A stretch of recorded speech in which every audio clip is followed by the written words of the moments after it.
ఈరోజు మీకోసం easy chutney recipe అండి. బ్రేక్ఫాస్ట్లోకి అన్ని టిఫిన్స్లోకి చాలా బాగుంటుంది.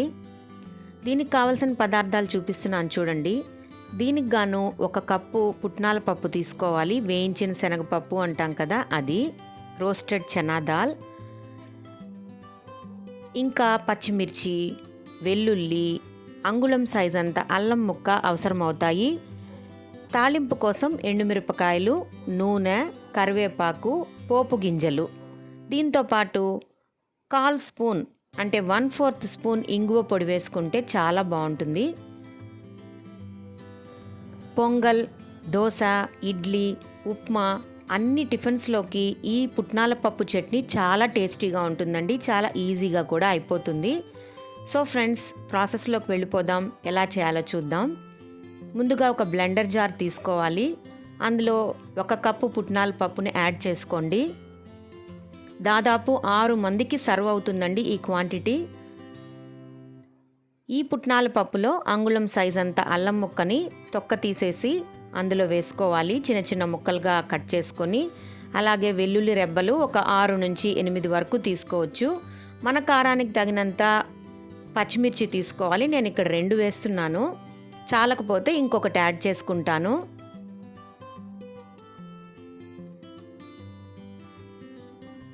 రుచికి సరిపోయే ఉప్పు కూడా యాడ్ చేసుకోవాలి. దీనంతా మిక్సీ జార్లో వేసి చక్కగా బ్లెండ్ చేసుకోవాలి. వాటర్ యాడ్ చేయకుండా పౌడర్ చేసుకోండి ఫస్ట్.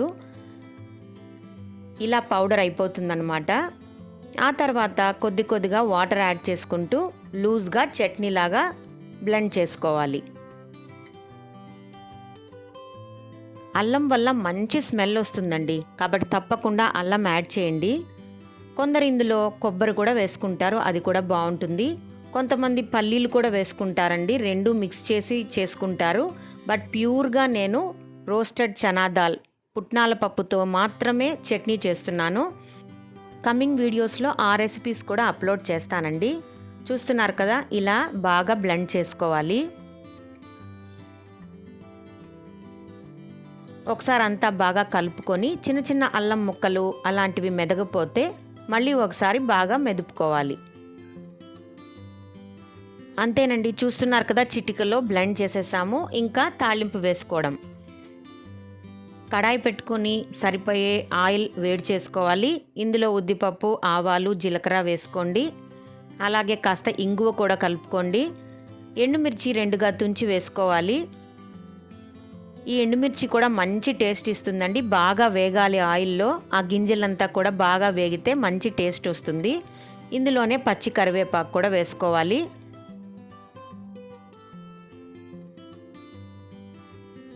స్టవ్ ఆపేసి పోపు కాస్త చల్లారాక చట్నీలో యాడ్ చేసుకోవాలి.